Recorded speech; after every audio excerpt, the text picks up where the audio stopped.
Hello Capricorn, Sun, Moon, Rising, and Venus signs. Kamusta kayo? Saan po ay nasa mabuti kayong kalagayan? Welcome back po sa Star Tarot. Kung bago kayo rito, welcome din kayo. Thank you sa inyong support. I truly appreciate it. God bless you all. Capricorn, ang reading po natin na to, this is Silip for 2025. So we're going to look into the major energy po, no, sa kada buwan ng buong taon ng 2025. So magdodraw po ako ng isang card for each month, no. So that's for January, February, March, April, May, June,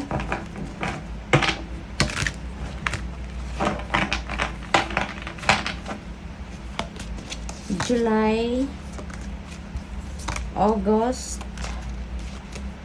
September, October, November, at December. Ayan. So for January po, we have King of Pentacles. Holy moly, napakaganda naman ito, Capricorn, because King of Pentacles is about prosperity and abundance. No? This is wealth, financial gain, diba? Si King of Pentacles, accomplished na siya. No? Accomplished na siya. Lalong-lalo na pagdating sa kanyang money, career, and finances, nandoon na siya sa tugatog ng kanyang tagumpay.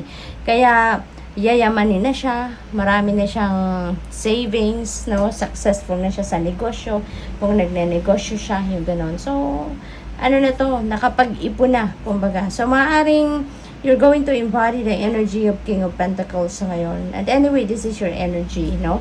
Kaya maaaring gano'n talaga ang sitwasyon ninyo. Kagaya kayo ni King of Pentacles na successful na pagdating sa money, career, and finances. Possible din na ang iba sa inyo dito is going to papunta pa lang, no? Maaring one step away na lang, katulad na kayo ng estado ni King of Pentacles. That is what you are working on, no? To be. At for others of you, there could be a lot of financial blessings na paparating sa inyo sa ngayon, financial opportunities na maghahatid talaga sa inyo ng prosperity and abundance. So maybe ito yung panahon, no, na talagang magdadatingan, nagalaw ko yung camera. Maybe this is the time na magdadatingan talaga ang mga oportunidad sa inyo related sa pagkakaperahan, diba? Yung mga ganon. Maaari din ang iba sa inyo dito magiging tatay na, magiging isang boss na sa trabaho kasi maaaring kayo ay mapopromote into a leadership role. For February, we have the moon energy. Ayan. So, divinely guided kayo, Capricorn. Maraming mga intuitive messages ang paparating sa inyo rito. Guidance sa inyo ng divine universe. Maaari din na meron kayong mga panaginip. Maaaring madalas kayong mananaginip around that time in February. Kasi that is guidance. Yung mga impormasyon na marireceive ninyo through your dreams are guidance, no, sa inyo ng universe. Maaaring maraming gabay ang gustong iparating sa inyo ng universe dito to protect you and to guide you, no, on how you're going to navigate your current situation at that period of time, no, Capricorn. Kaya pay attention to your intuition, pay attention to your dreams, na maaring meron ding pinapadala sa inyo ng mga vision, yung gano'n, ano. You will be shown the way, no, kung ano mga dapat ninyong gawin, papaano ninyo ina-navigate ang inyong mga sitwasyon. Okay? Wow! Capricorn, March, napakaswerte. Good luck and good fortune are on your side, no? Napakaswerte ninyo. Papanigan kayo ng swerte. Gulong ng palad will be in your favor in March. Maraming swerte ang paparating at mababalot kayo ng swerte sa iba't ibang parte ng buhay ninyo. So this is such a beautiful energy. maraming mga pagbabago ang magaganap dito or maaring maganap sa buhay ninyo in March, at mga pagbabago ito na positibong epekto, pagbabago ito na mas lalong ikakaganda ng inyong sitwasyon, yung ganon. Swerte kayo, maaring yung mga problema ninyo dito magkakaroon na ng solusyon, magiging kung nasa rock bottom kayo na sitwasyon, yan ay iikot, no, at iaangat kayo ng universe, dadalhin kayo sa mas magandang sitwasyon. So, pera, trabaho, career, negosyo, pamilya, relationships, pakikipagkaibigan, no, maybe and all other areas of life ninyo ay maaring mabalot ng swerte at that time, no. So, for April, meron tayong strength. Okay? You may need to activate your inner strength and courage dito and bravery, no? Kasi maaring meron kayong sitwasyon dito na siguro maaring napaghihinaan kayo ng loob, maaring ganon, maaring nadi-discourage kayo, yung ganon. Kaya kailangan ninyong tulungan dito ang sarili ninyo. Innate na sa atin yung inner strength at ang courage natin. Kailangan lang nating buhayin yan. And maybe that is the time sa sitwasyon ninyo na kailangan ninyong maging matatag, no? Around that time. We have May. Napakaganda. You're going to claim your victory. Dito sa May. Maaring sa April, kaya kailangan ninyo ng inner strength kasi maaring meron ditong sitwasyon we're in, mapaghihinaan kayo ng loob, maaring may challenging situation, problema, mga ganon, pero mapagtatagumpayan ninyo, no? With the Ace of Swords, that is triumphant energy. So, pagpasok ng May, no, malalagpasan nyo na or nalagpasan nyo na kasi nga victorious na kayo dyan. So maaring nalagpasan nyo na, no, ang kung ano man ang problema na yan. Kaya you're claiming your victory pagpasok ng May agad, tapos ang problema, no, yung ganon. And kung ano man ang success na to, no, yung victory na to na makakamit ninyo, yan ay magbubukas ng bagong pinto sa buhay ninyo. You are going to start a new life, no? Magkakaroon kayo ng bagong pag-asa, bagong buhay, new beginnings, no? So, good luck to that. We have Four of Swords. Ayan. So, pagdating ng June, napagod. Napagod si Capricorn. Kailangan ninyo rito na magpahinga. Roller coaster. Kasi, no, sitwasyon ninyo dito for the first half of the year, naging roller coaster. Kaya, at the end of the first quarter, kailangan ninyo na mag-replenish, mag-recharge kayo, makapag-reset kayo, makapag-renew ng inyong sarili. So, you're being advised there to rest, to relax, no? Bumawi kayo, no, sa lost energy ninyo, no? Mag-reset kayo ng buttons ninyo, kumbaga.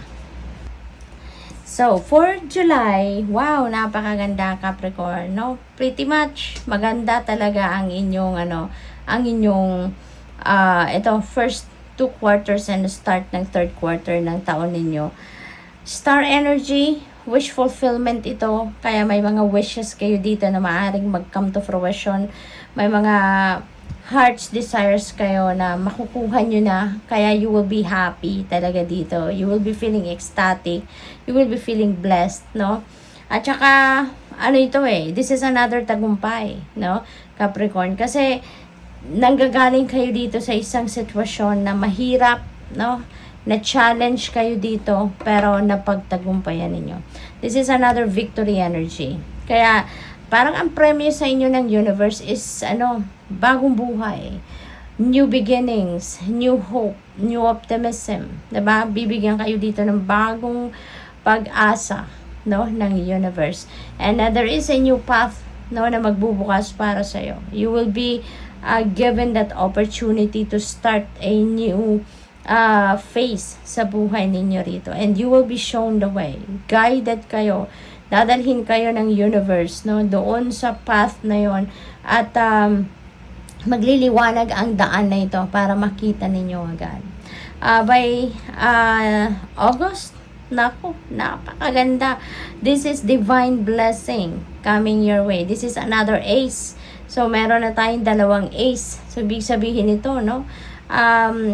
Sa buong taon ninyo, maaring magkaroon kayo ng talagang siksik, liglig, umaapaw na mga biyaya, magagandang kaganapan sa buhay ninyo. Might happen talaga. These are amazing things that is going to unfold sa buhay ninyo, no, throughout the year. So dito, this is divine blessing, this is overflowing of blessings na paparating. So ibig sabihin nito na ang mga biyayang ipapadala sa iyo ng divine universe, no, ay sobra-sobra para sa iyo, sobrang dami, no, so that that's gonna be more than enough for you, more than enough para i-enjoy ng pamilya mo, na mga mahal niyo sa buhay, and at the same time, you still have more left para ma-share din ninyo sa iba, maitulong din ninyo sa iba, no?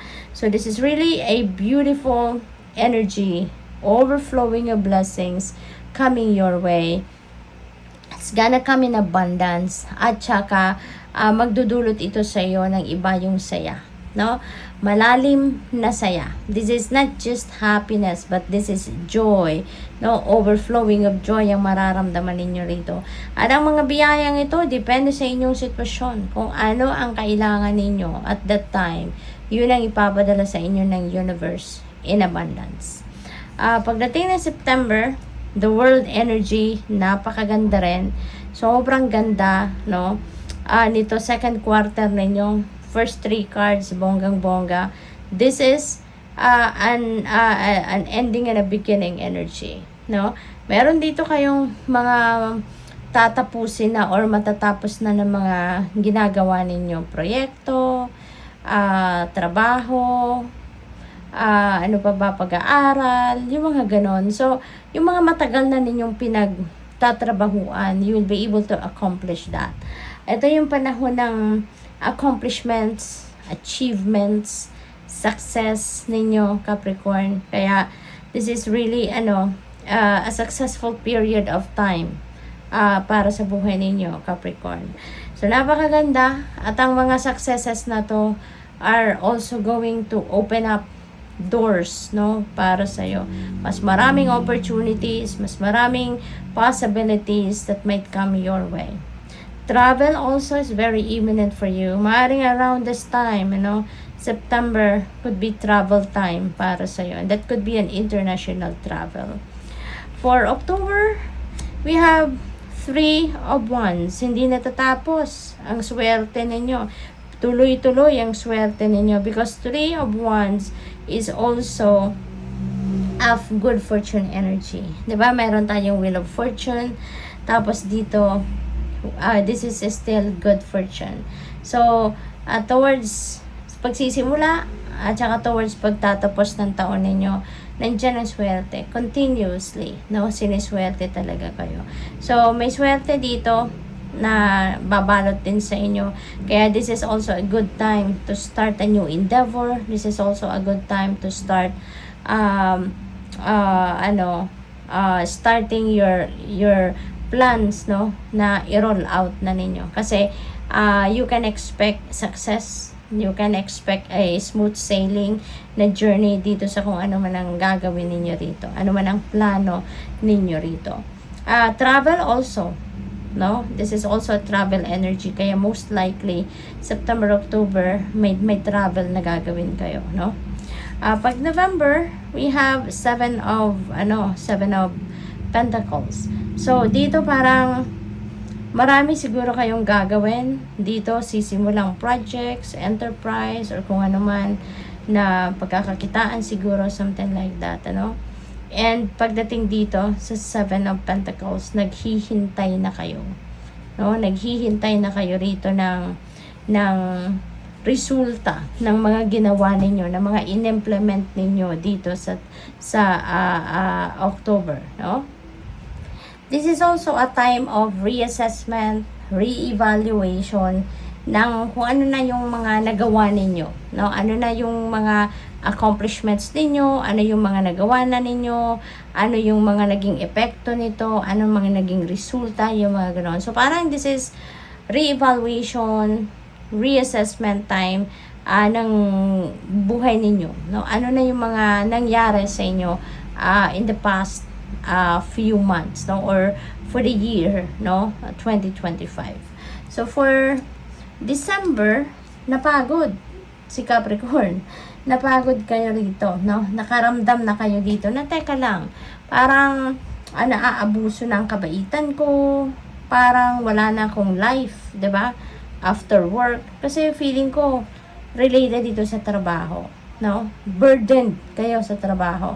Maaring nag-overwork kayo. Maaring you're working long hours, maaring ang dami-dami ninyong trabaho, ang dami-daming task siguro na binibigay sa inyo ng boss ninyo sa trabaho, maaring ganun.